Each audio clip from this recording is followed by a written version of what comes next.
welcome to the MessianTics Podcast, a podcast about all things Messianic Judaism. Each episode, we will be sharing our opinions as we tackle some of the biggest issues in Messianic Judaism. Now here's your hosts, Rabbis Eric, David, Jonathan, and Toby. Hey everybody, this is your favorite rabbis at the MessianTics, and today we're discussing something that's, if you haven't gathered already by listening to us, very near and dear to our hearts, which is the idea of building relationships with one another, particularly those of us within leadership roles in Messianic congregations throughout the nation.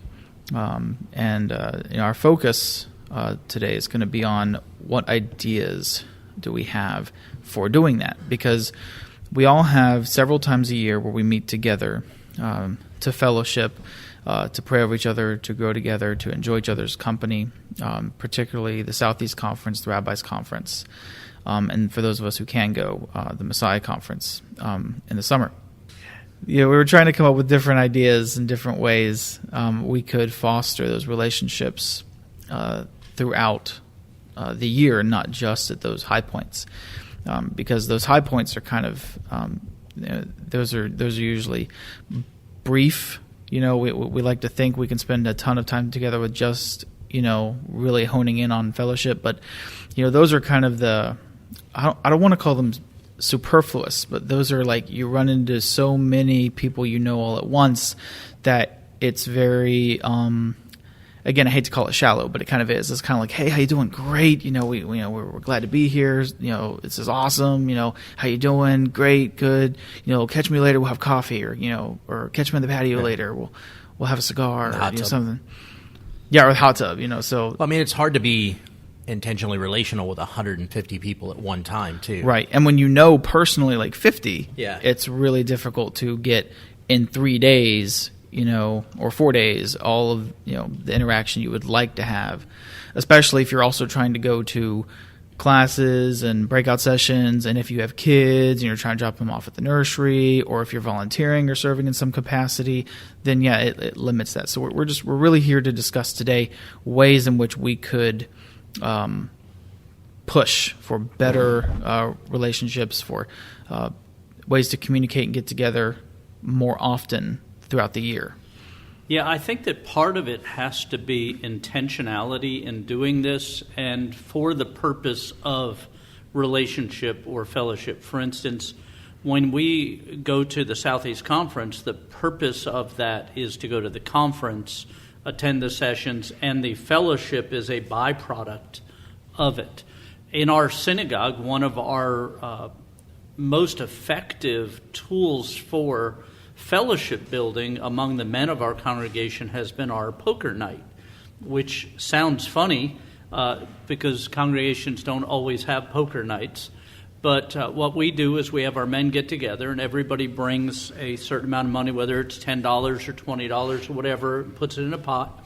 And then we play cards. And while we're playing cards, we build relationship. We have conversation. We talk about our families, talk about our own situations, what's going on. And at the end of the night, whoever has the most chips gets to choose where the offering that was collected. In other words, all the money that people give is given into a box, and that is then given to the choice of the winner's ministry. So it's not a means of making money. It's not gambling to make money for yourself or whatever, but it's a means of getting a whole group of men together to spend 2 or 3 hours together talking while playing cards. And it's an intentional tool to get people to sit across the table from each other. It's the same reason why we at our congregation, and you guys at CMC also, have meals together. We have our own, we have breakfast, we have dinner on Tuesday before our Bible study. And the purpose is we want to spend more time sitting across the table from each other, having conversations and learning about each other and sharing with each other than we do sitting in a chair all facing the same direction. I used to teach a class on dating and relationships at a Christian school years ago, and I told the young people, I said, if somebody invites you to go to dinner and a movie, tell them no. Because when you're sitting at dinner before going to a movie, now just going to dinner where you're going to spend a time eating and talking and all, but going to dinner where you're going to rush through dinner, you're going to be eating, your mouth's going to be full, you're not going to be having conversation. Then you're going to sit in a chair next to them watching other people do other things for 2 hours, and then you're going to go home. You're not going to have any conversation that actually builds a relationship. Find out if you like them or don't like them or whatever. And it's the same thing in synagogues and in congregations, and it's the same thing in corporately as an organization. When we gather together at the rabbis' conference, we're sitting at tables, but we're all listening to someone else talk. When we go to the conference in sessions, you're sitting in a chair listening to somebody talk. So it's not really designed to build and engender relationship, either between you and other leaders or even between your congregation and other congregations or other congregational leaders. So I think there has to be some mechanisms put in place to where we actually sit down and just have a conversation.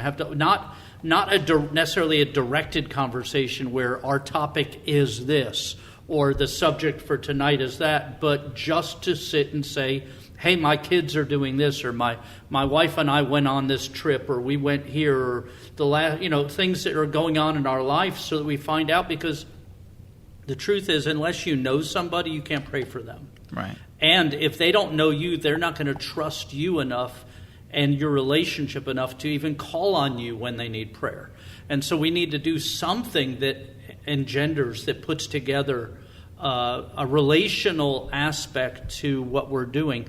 In the Southeast, they do this a little bit with our rabbis' meetings, planning sessions, where there's one day that's taken to talk about what's going on in our world and to pray for each other. But that's really right now once a year that happens. And honestly, for me, once a year isn't enough to build a relationship, to have that dependability, that connection that we really need in order to build a community within our community that is there for each other. And I think part of the conversation isn't just, the Southeast planning meeting is for the rabbis of the MJIMCS who are kind of plugged into the Southeast Regional Conference and so on. And so you'll get 15, 20, 30 people together there, rabbis and their spouses, spending time fellowshipping together, kind of loosely planning the conference and sewing into each other. Like one of my favorite things about that, like I love being able to have some semblance of input and sewing ideas into the conference and such, but I really appreciate that one of the focuses of that meeting is time of prayer. Like, that we share what's going on. Everybody gets a document handed out, and you write down, what are some great things that's happened in your life and in your congregation this year? What are some bad things that have happened? What are some prayer points that you have? What's going on? And then we actually spend time in prayer for each other, dealing with that. And I love that. I think it's great. However, one of the things that I think, and I think this sews into kind of sort of what Rabbi Eric was addressing, is the Messianic Jewish movement, and we're the MessianTics Podcast, so I'm going to stick to Messianic Judaism particularly right now, but the Messianic Jewish movement is not a single organization, nor a single type of organization, right? So in the congregational atmosphere of Messianic Judaism, the rabbinic atmosphere, you've got the International Alliance of Messianic Congregations and Synagogues, which we're all a part of. You've got the Union of Messianic Jewish Congregations, which we are also a part of. You've got Tikkun International, Tikkun USA. You've got Shuvu, who has congregations that they've developed and networked. And with that, Chosen People Ministries has congregations that they have planted and networked, right? Right. And then there may even be others that are out there. I know there's a few others that I'm missing that are kind of smaller organizations that I don't have a great familiarity with. That's not to say that they're not of value. I just don't have a familiarity with them personally. And then beyond that, you have the missional side, right? You have Jews for Jesus, which is a missional organization, Messianic Jewish missional organization. Congregations. Correct. You've got Chosen People Ministries, which is a missional organization. You've got Jewish Voice, which is a missional and outreach organizations, which also has congregations, right? And so on. And what ends up happening is rather than it being a movement, and we call it all part of the Messianic Jewish movement, right? But what ends up happening is it's our group versus their group, right? Those are the other guys, and we're here. And I've said for years, I taught on this once at a conference, I've said for years that Messianic Judaism will not be effective as what God desires for us to be until we stop feeling the need to correct people when they go, oh, so you're like Jews for Jesus, right? Because I grew up in the Messianic movement almost my entire life, and every single time I've heard somebody explaining what Messianic Judaism is, and the person they're talking to, oh, you're like Jews for Jesus. Like, no, we're different. That's they're missional and we're Korean. Nobody cares about any of those terms. You're like Jews for Jesus. Get over it. You're a Jew that likes Jesus. You're like Jews for Jesus. Maybe your organization does things differently. Maybe your congregation handles things differently. You're like Jews for Jesus. Yes, that's how it works, right? We're all a part of the greater Messianic Jewish movement. And until we can stop with these unnecessary forced divisions, right? That's not to say that the UMJC should start acting like the IMCS or the IMCS should start acting like the UMJC, but our congregations, our rabbis, our leaders should actually have a relationship and should be friends with each other. Same thing between the IMCS and Jews for Jesus or Chosen Peoples or Jewish Voice or whatever. I think the most effective conference I have ever gone to, and I hate that they're gone now, but the most effective conferences I've ever gone to were Jewish Voice Ministries, Messianic Jewish Leadership Roundtables, the MLR, the Messianic Leadership Roundtables, and particularly because Jewish Voice has connections to everybody. They're very intentional on what we're talking about, but they're also not necessarily a part of everything. And so it was like neutral ground. Yeah, it was an insider-outsider who provided a neutral ground. And you had all the UMJC guys, all the Jews for Jesus guys, all the Tikkun guys, all the IMCS, MJ guys. Chosen people, yeah, you independents. You had all these people coming together, and nobody cared about the dividing lines. They just cared about you'd have people sitting around the same tables having conversations over dinner. You'd have exactly like Rabbi was talking about, right? But it was because it was a neutral site. But why is it that we have to have neutral sites to have relationships? Why don't we just say, you know what? We ultimately do the same thing. We do it a little bit different. That is what it is. But let's be together. Let's be in unity. Yeah, the reality is that because we're Messianic believers, anywhere we are should be a neutral site for other Messianic believers. It should be that everybody feels welcome to come and participate in what's going on in a relational fashion. And I was talking with the other rabbis just before we started recording this, that I'm really seriously thinking about sending out an email to a group of Messianic leaders and just saying, would you be interested in doing a monthly Zoom call? Not organization. Yeah, irrespective of organizations. Right, not organization, not about doing a conference, not about doing classes, but just say, hey, why don't 10 or 15 or 20 of us get on a Zoom meeting and tell what's going on in our families? Let's share our needs. Let's share what's going on in our world, the blessings that are taking place, the struggles we're having, so that we can pray for one another. So to do it at least once a month where we're just talking to the leaders that we already have a relationship with to some extent, but that we want a deeper one where we can actually pour out. I mean, there are things I cannot tell you how many times during 2020 and 21, I really wanted to have people that would call me or talk to me about what was going on. We had so many significant things going on. We had hurricanes that went through our area and damaged our building, nearly destroyed your building at CMC.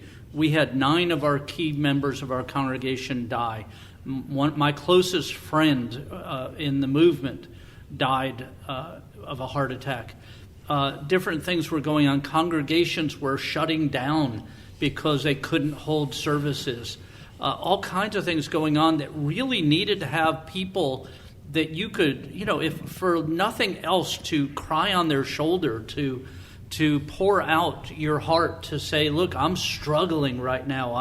I really would like people, and not just one person, but people, because if you only have one person, eventually that person fills up with what they have and what you have, and there's no more room for empathy and compassion in somebody, but having a group that could pray together. And, the Scripture says where one will send 1,000 to flight, two will send 10,000. There's a strength and a power in prayer, directed prayer from a group of people.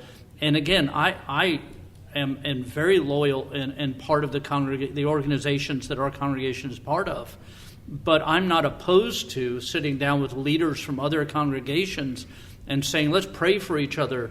And again, not to form a more perfect union or some other congregation, organization, or to establish one more thing to send money to, but to really understand that we are all swimming upstream in the same river.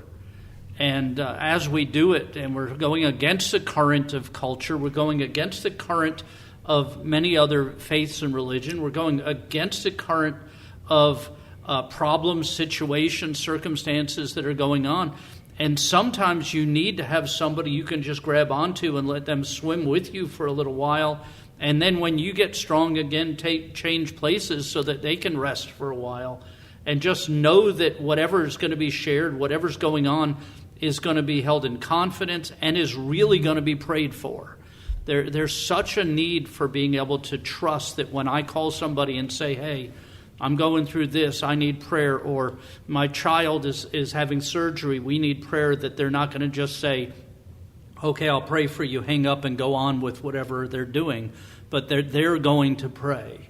And so it's just, there's such a value in unity that we're missing because of our separate feeling like if we do something, we can't be a part of something else, or it's going to take away, like it's a zero-sum game that if I start fellowshipping with this person, then I have to stop fellowshipping with someone else because we can't be part of the bigger whole.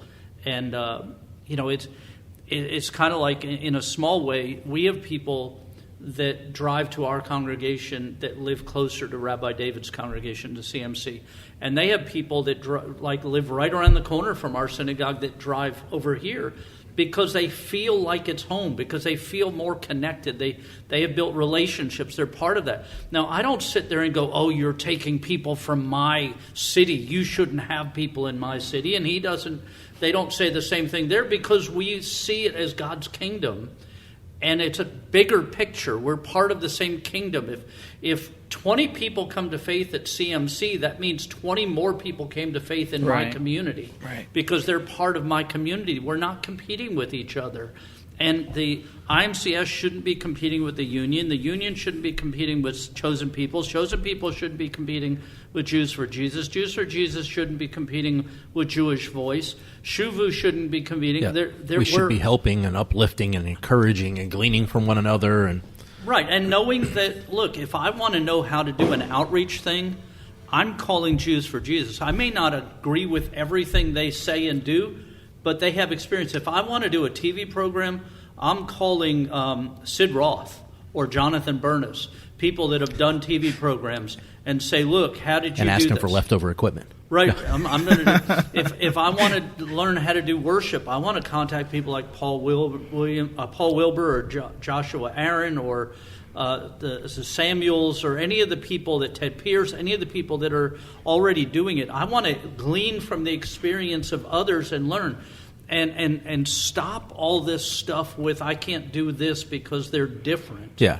Right. Because ultimately we're not. One of my favorite things that we used to do, and we haven't done it in a few years, and I think part of it is because one of the congregations that was a part of it, just like I think they got a little older and decided it wasn't really something that they were invested in anymore. But here on the Gulf Coast, we've got 5 or 6 congregations on the Gulf Coast between Alabama and Florida that are all in some way or another interconnected and related. And we when we first started CMC, for the first few years after we started CMC, we were doing a leadership dinner every month, every other month, whatever it was, where all of the rabbis and leadership teams of the different congregations and their spouses would get together and have dinner. We'd meet up and, do one in Mobile, do one over here, do one in Pensacola, do one wherever. And we would all get together. There'd be 10, 15, 20 of us and just sit down, fellowship with each other, break bread together. We actually had a rule that said you couldn't talk about congregation. Yeah. This wasn't a dinner where we were going to talk about all the problems of ministry. Or one-upping each other on who's got what and doesn't. And it was just, let's talk about our families, let's talk about ourselves, And it was great. And look, I say that, one, because I think we should do it again, with or without whoever wants to be a part of it or not. But aside from that, I'm throwing that out there because you know what? There are cities, I won't throw out names. There are cities in the U.S. that have congregations that are related because we're all Messianic, right? We're all Messianic Jewish congregations, but one of them is an IMCS congregation and one of them is a UMJC congregation. And they do things quite often very different. They approach things different. They have different thought processes and stuff in it. But, how much more valuable could we be for the kingdom if in those cities, those congregations, the leaders just got together every month or 2, 3 months, whatever, just to fellowship, just to break bread together, just to encourage each other, not to compare congregations, not to talk about what is or isn't happening, but just bolster relationship, and just in the state of Florida. The IMCS has, 30-something congregations, something along those lines? It's almost 40 congregations. Yeah, the UMJC, I think, has probably 10 or 15 congregations, maybe a little less than that. Let's say there's 50 Messianic synagogues in the state of Florida that are all connected because we're all Messianic. We all represent the same thing, even if we don't like each other or think we don't like each other or think we're not supposed to like each other. We all represent the same thing, so we're all connected. What if, in South Florida, once a month, all of the congregations in South Florida, their leadership just got together, despite organizational differences, just got together to fellowship and have dinner together. Central Florida, North Florida, Northeast Florida, Northwest Florida.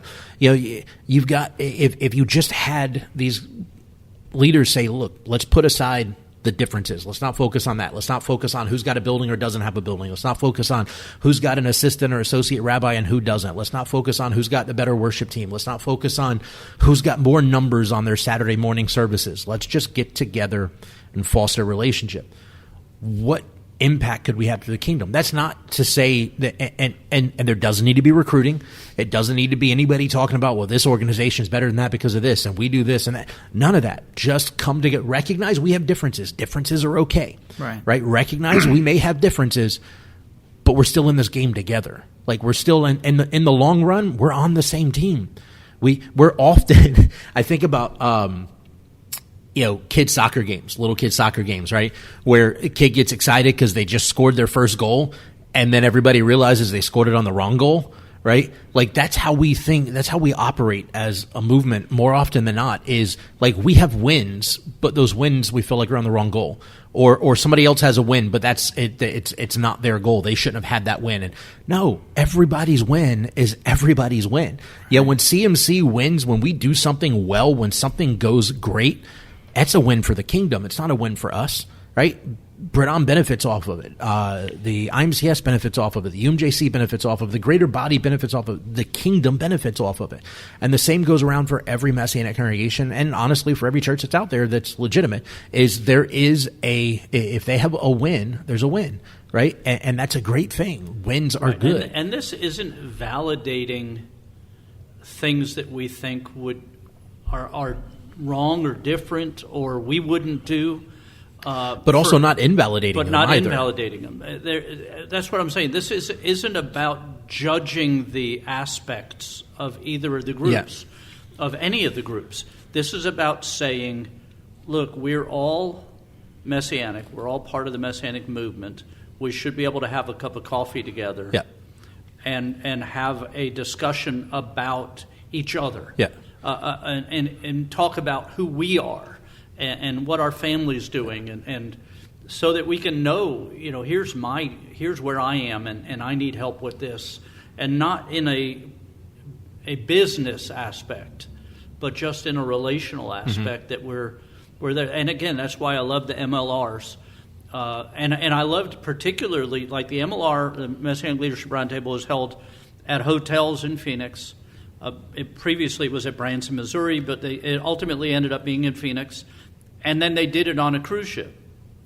And I enjoy cruising. I love cruising. But I preferred the ones we did at the hotel than the ones at the cruise ship, because on the cruise ship, everybody was more scattered and more fractured.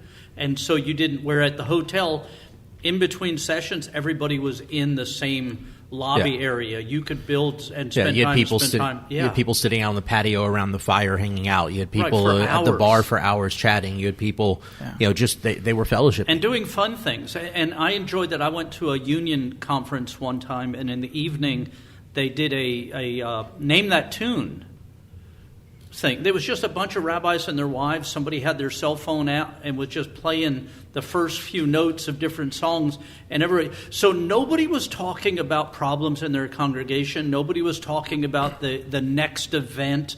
Nobody was talking about numbers or comparison. Everybody's mind was on, what was that tune? What was that? Who's saying that? When? What year? But everybody was having a great time and just enjoying each other's company. Yeah. It was one of the most powerful times I've had in the organization. Playing golf at the IMCS Rabbis Conference, we play miniature golf. And by the way, I am the standing champion from last year's, but that's a whole nother story. But just sitting there, isn't discussion about who's got the larger congregation or who bought a new building or who is going through remodeling or anything. It's just playing a game with each other, talking about life and joking with each other, and it is some of the most meaningful times that we have.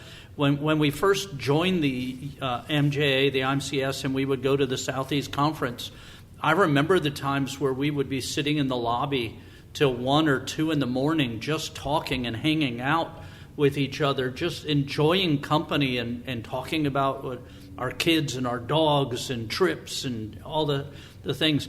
I miss that. That was one of the aspects of the conference that I looked forward to, was when everything else was over and everybody was just sitting around together. Nobody was more important than anybody else. Nobody was less important. We were all just family sitting around having a good time. Yeah, it almost makes me think, because the UMJC and the IMCS are supposed to have this, almost this complementarian kind of relationship with one another, that they're both, we do things a little bit differently, but we're kind of in our own houses, if you will. Part of me thinks what we should have is, you should have someone. Well, there's that, yeah. But in the interim of getting to that point, to that place, have a regional director who is not so much actually in charge of making sure different things are going on, but have someone who is maybe drawing a map of where all the congregations are, both IMCS and Union, and going, well, look, you're only 50 miles from this congregation, and they're the closest ones to you. So let's draw a color around where you two are, and you two, your leaders and maybe even your congregations, but definitely your leaders should meet quarterly. What we need is a huge congregational get-along shirt. That we can all wear. You have the two rabbis. Can it be like one of those big parachutes the kids use in elementary school? Two rabbis have to wear the get-along shirt until they get along. But make them all hold hands. Yeah, and it's not just the IMCS and the Union. There's Chosen People. Oh, yeah. I'm just using those as the big examples. There's other groups, and we all should. And I'm not talking about the heretics. I'm not talking about the people that are out of the normative Messianic Jewish body that would teach something that was contrary to the statement of faith or whatever. But I'm talking about the ones that are aligned similarly, even though their expressions may be different. We should be able to get along, and when we do, I think we'll have a much greater effect on our communities and our nation and the world, for that matter. Yeah, because I like getting together with. Well, I really like your idea about having the leadership dinners, getting people to come, especially the leaders, to come together and eat and just fellowship. Because I have friends who I see every year at Southeast and Rabbis Conference that I might see on Facebook. I might see them post something in the Rabbis Forum. But other than that, like we don't. And when we're there in person, we get along and have a great time and really catch up and spend time, talking about and enjoying a lot of the same things. But it gets really, it's kind of the out of sight, out of mind. Like every now and then you think of praying for someone or reaching out, but it can get difficult when you're not with people to remember to be with people. And so I like the idea of having a sort of a, not a forced, but a strong nudge to get together with an open invitation. Open invitation to get together with others throughout the year, in between the big events. Well, why don't they have MLR anymore? Because the primary reason is that the MLR started for a specific purpose, and after, I want to say it was like 14 years or so of the MLR, they realized it had vastly outgrew what that purpose was. And so unlike a lot of things, they decided it was better to go out on a high and leave people wanting more than it was to run its course and have people wish that it had ended 5 years earlier or 10 years earlier or whatever. It had kind of become something more than its intention, which wasn't a bad thing. It just had migrated or evolved into something other. The original intention was kind of this: let's get Messianic leaders together and chat about the problems that we face, the things that are going on. How can we solve these problems? What it became, instead of a roundtable discussion, was an actual conference where there were, instead of having as much time around a roundtable just interacting with each other, you had people on stage talking to you. The original ones were about 40 or 50 leaders, and by the time it stopped, they were like at 500. 500, yeah. Yeah. Wow. But it's something that could be done again in a different way or a different format, and the truth is, it can be very effective if done right again. But again, I think the catch is finding a way of doing it, like having somebody who spearheads it that is, for lack of a better way of wording, like JVMI, that's neutral ground. Right. Because in a lot of, if it was, unfortunately, if it was one organization doing it and opening it up to everybody would go, that's on your territory, I'm not coming to that. And vice versa. It would kind of go around but there's something about having the insider-outsider, the neutral territory, that is what made it what it was. Yeah, everybody felt welcome because it wasn't one group or the other. And it was inclusive of everybody. Like, the dudes on stage were from all of the organizations. It wasn't just one or another or whatever. So it was pretty powerful. Anyhow, there's things we can do. Like I said, I'm going to send out an email after the first of the year and invite some people to become part of this Zoom call and see how that works towards it. We're also, now that, because I had forgotten that we were doing those dinners, we should send an email to all the leaders in the area and set up a dinner after the first of the year, after conferences are over. And if you're a leader in the Messianic movement, if you lead a Messianic congregation in whatever organization, or you're part of one of the missional organizations or what have you, easy way to start. If you're sitting here having the same struggles that we are, yearning for more unity in the movement, like, yes, we have our own distinct identities and ways that we do things on. That's fine. But if you're yearning like we are for more unity in the movement, the easy way to start is just to pick up the phone. Like, if you're an IMCS rabbi in a community that has a UMJC congregation in the nearby vicinity, just pick up the phone and call and say, hey, this is Rabbi so-and-so. I just want to check and see how you're doing. Is there something we've been praying for you? How's your family doing? Would you like to get a cup of coffee? Yeah, can we get a cup of coffee? Could we get, just start. And I'm saying IMCS, UMGC because I'm a part of both organizations, but I'm saying in general, same thing's true if you're a congregational, if you're on the steering committee of the IMCS and you've got a chosen people's minister in your area, give them a phone call. Hey, are you available for coffee? Let's go get together. Encourage one another. Like, it starts. Yeah. When I first started Bridam, and I needed to go to a conference and I needed somebody to speak in my congregation, I reached out to a leader from Chosen Peoples that I had a relationship with, And he's the one that came because I knew two things. One, he wasn't going to say anything that was going to cause me problems. And two, he would share an effective message about Jewish outreach with my congregation to encourage them to participate more in that. So it wasn't that there weren't IMCS people that I could do it, but all the IMCS leaders lead their own congregation. Right. They'd have to leave their congregation to come to mine, and many times they were at going to the same place I was going. So if I was going to the Southeast Conference, I couldn't ask any of the rabbis from the Southeast to come because they were going to the conference with me. So I reached out to someone from Chosen Peoples who I had a relationship with, and for a number of years, he was my go-to guy for someone to fill in when I wasn't going to be there, because I knew I could trust him. We had a relationship, and I knew his message was going to be sound, it was going to be encouraging, and it wasn't going to cause me where I had to worry about fixing something when I got back. But also with that, like, one of the most important factors of that is you had a previously standing relationship.